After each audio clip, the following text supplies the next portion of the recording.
At the far edges of the frozen north, a clockwork train makes its final journey. It carries no cargo, no supplies, and only 2 passengers. One of them with a dream held since childhood of seeing the last traces of an ancient legend, and the other motivated only by the driving ambition to see that dream made real. I promise, Hans Vorarlberg. We're going to Syberia.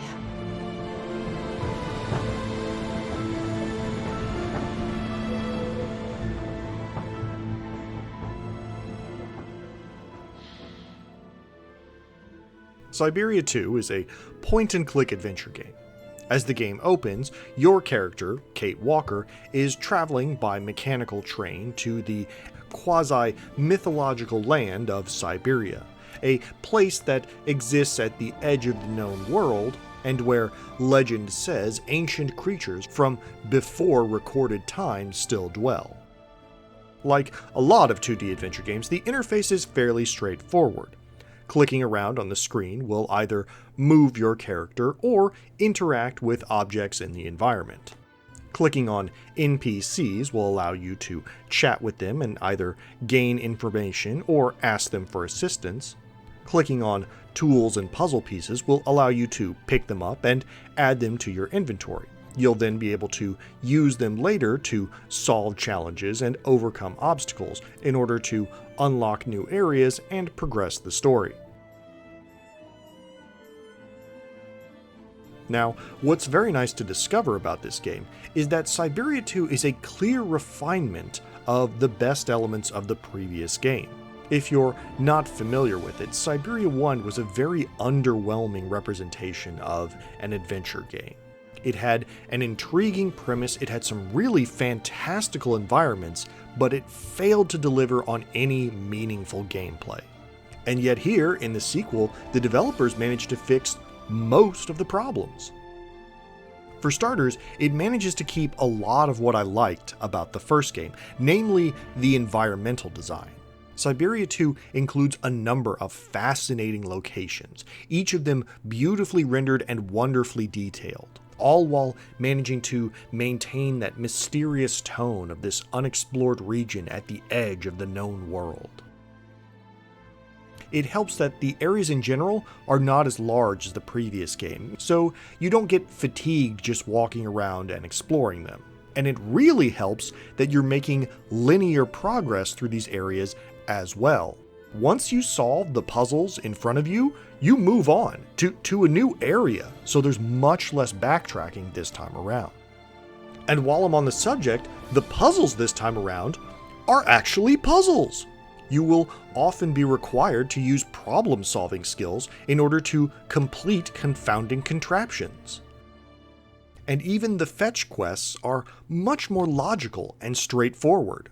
In the first game, you had to convince 5 people to open a hatch so you could collect some berries, so you could distract some birds, so you could collect an egg, which was the only key to a lock to open a door.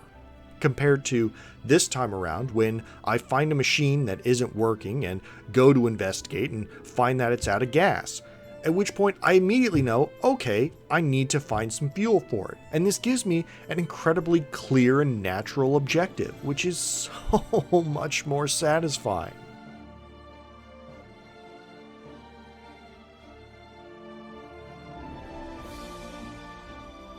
And it's not just the gameplay that's been refined. The narrative in Syberia 2 is a lot stronger as well.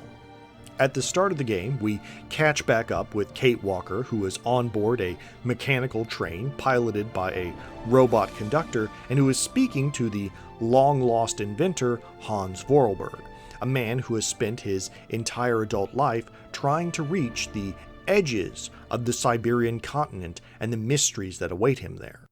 Kate Walker, out of empathy, promises to help him achieve his last wish on Earth, and pretty much from that moment on spends the entire rest of the game in action hero mode. Not only does she overcome a number of challenges, but she puts herself in extreme danger on multiple occasions, just to try and help this one man achieve his dying wish. And by the end of the game, you do eventually get a resolution to the story that the previous entry failed completely to pay off.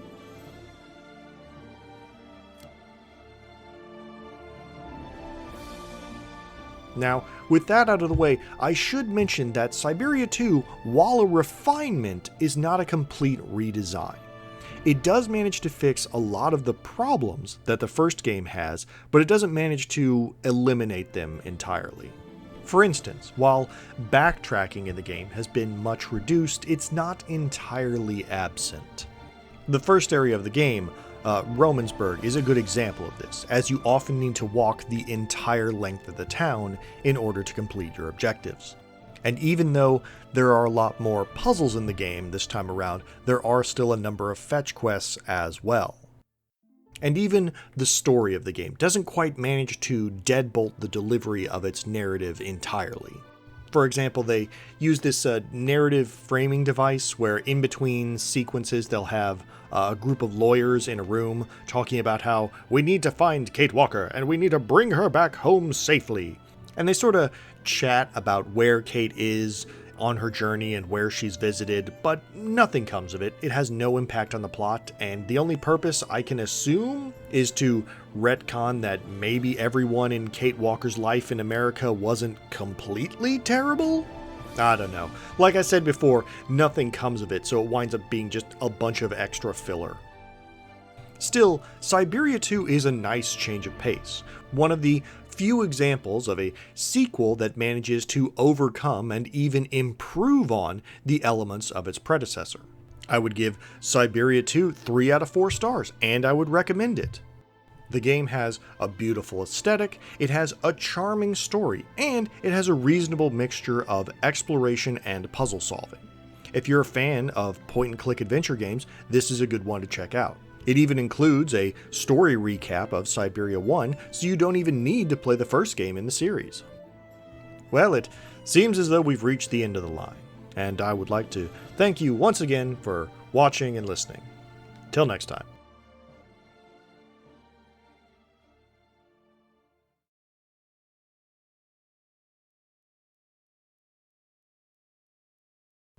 Hey, down here. Come on.